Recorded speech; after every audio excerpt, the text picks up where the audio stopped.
Today we're going on a really intellectually elegant journey to understand the true mechanics of life transformation.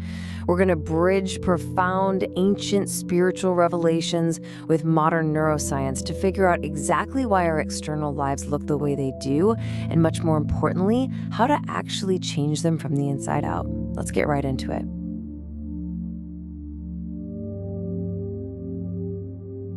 So why do we stay stuck even after trying every single self-help trick out there? We've all been there, right? You read the trendy manifestation books, you try to hack your reality. Next thing you know, you're sitting in traffic, chanting a phrase 10,000 times on autopilot, or staring at a vision board that's gathered so much dust it belongs in a museum. I mean, we can poke fun at it, but honestly, trying to forcefully manifest life changes through these empty rituals just won't magically fix a broken reality. It's such a common misunderstanding. To show you exactly why those superficial tricks fall flat, check out this real-life case study. This represents the financial journey of someone who religiously followed all the standard secular self-help routines. They read the books, did the mindless chanting, and where did it get them? Completely trapped in debt at negative $1,157. The big game changer? They totally stopped trying to fix the outside world. Instead, they turned inward. They used profound daily gratitude and spiritual alignment to fundamentally shift their identity. And guess what? Only after that deep internal transformation did their external wealth skyrocket to over $745,000. It's a stunning, real-world testament to the fact that you do not attract what you want. You attract what you are. The manifestation trap. You see, the gray trap of modern self-help is this totally flawed idea that you can force the outside world to change while your inner world remains completely broken. It is literally like trying to change the reflection in a mirror by painting the glass. To get why those external rituals don't work, we have to look at the neurology.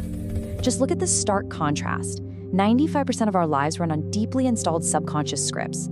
Only 5% is your conscious effort. You know, that tiny 5% is the part of you that buys the self-help book or sets a New Year's resolution. But that massive 95%, that's driven by old childhood programming, deeply rooted beliefs of scarcity, fear, or a serious lack of self-worth. Neurologically speaking, your brain is incredibly efficient. It relies on these deeply grooved neural pathways just to save energy. So this subconscious autopilot is basically your internal hardware. And here's the hard truth. You cannot manifest a new external reality if your internal hardware is still running a broken, outdated operating system. If your core subconscious belief is, I am not enough, your brain will literally filter your perception of reality to prove you right. Your outer world is always just catching up to your inner programming. The inner mirror law. Let's look at a profoundly ancient solution to this neurological problem. Long before modern psychology even mapped the brain, a revelation from 1400 years ago perfectly captured this exact truth. Listen to the incredible resonance of this verse. Indeed, Allah will not change the condition of a people until they change what is in themselves. That is Quran chapter 13, verse 11. Over 1400 years ago, this was laid out as absolute proof. It's the ultimate blueprint for what modern therapists now call identity shifting. The external condition absolutely cannot move until the internal condition moves first. So the absolute crucial point here is the mirror law. Your life is a mirror. Think about it. If you stand in front of a mirror frowning, you can't just reach out and force the reflection to smile, right? A broken internal state projects fear, scarcity, and despair outward, and life just mirrors that back as closed doors and missed opportunities. But an aligned internal state projects trust, abundance, and peace. Change the inside, and the outside has absolutely no choice but to follow the new reflection. Prophetic blueprints for change. Now, what's really fascinating is that these ancient prophetic stories aren't just history lessons. They are profound psychological blueprints for inner transformation. Just look at the pattern across these figures. They faced monumental, objectively terrifying external realities. Musa, or Moses, faced a tyrant and totally insurmountable odds. His internal battle was fear and scarcity, but he conquered it by shifting to humility and relying on divine power. Then you have Yusuf, or Joseph, who was literally betrayed by his own family and thrown in prison. I mean, that is the ultimate recipe for despair. Yet he modeled unyielding hope. Ibrahim, or Abraham, faced absolute uncertainty, yet he modeled complete, absolute trust. The key takeaway? They didn't change their external circumstances first. They conquered their internal battles, and then the world shifted around them. And this completely redefines concepts we so often misunderstand. True tawakkul, which is trust, and sabr, which is patience, are highly active psychological states. They are not passive waiting. You don't just sit on the couch and wait for reality to change. You actually have to love yourself enough to do the profound inner work. You have to love yourself enough to sit in the discomfort, examine those subconscious beliefs, and actively hold a state of trust. Rewiring your brain. Okay, let's get extremely practical now. How do we actually take actionable steps to rewire those stubborn neural circuits today?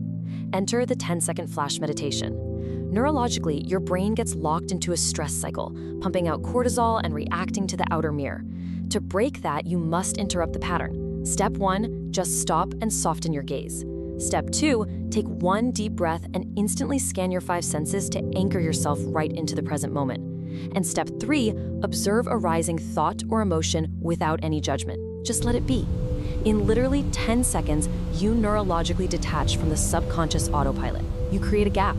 And right there in that gap, you reclaim your power to choose a brand new internal state. Once you're in that clear, mindful state, you can plant a new seed. Take Prophet Musa's famous plea, "My Lord, I am truly in need of any good you send down." What's so brilliant about this is the deep psychology behind it. It pairs total, raw vulnerability, saying I am truly in need, with an absolute expectation of good. He isn't desperately begging from a state of lack. He's actively opening the door from a state of pure trust. And this actually reveals what we can call the hidden dua or prayer formula.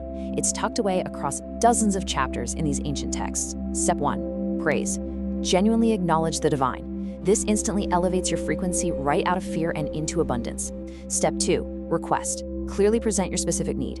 And step 3, trust. Affirm absolute reliance on the outcome. This structured, heartfelt intention rewires your brain vastly faster than mindless repetition because it engages your intellect, your emotion, and your absolute deepest sense of spiritual connection, all at the exact same time. Finally, Section 6, the ultimate transformation. As we wrap up this explainer, let's trace the exact path from a stuck, frustrating reality to a fully awakened life. Let's connect the dots here. Step 1 is exactly where you are right now. Awareness of the mirror law, realizing the outside is just a reflection. Step 2 is the active inner work. It's loving yourself enough to actually practice the 10-second flash meditation and the structured prayer we just talked about. Step 3 is the big breakthrough, a deep identity shift. Your subconscious has been rewired. You don't just want abundance or peace, you literally are abundant and peaceful. And finally, step 4, manifested external change. The mirror finally reflects the new you, leading to profound transformations in your finances, your health, and your relationships. I want to leave you with a highly provocative question to chew on. Who do you need to become internally to get what you want externally? Seriously, stop trying to fix the mirror. Stop fighting your reflection. Take a breath, turn inwards, and start doing the beautiful work of changing yourself. Because when you do, the reality outside will have absolutely no choice but to follow. Thank you so much for joining me on this explainer, and I really look forward to seeing the incredible transformations you create from the inside out.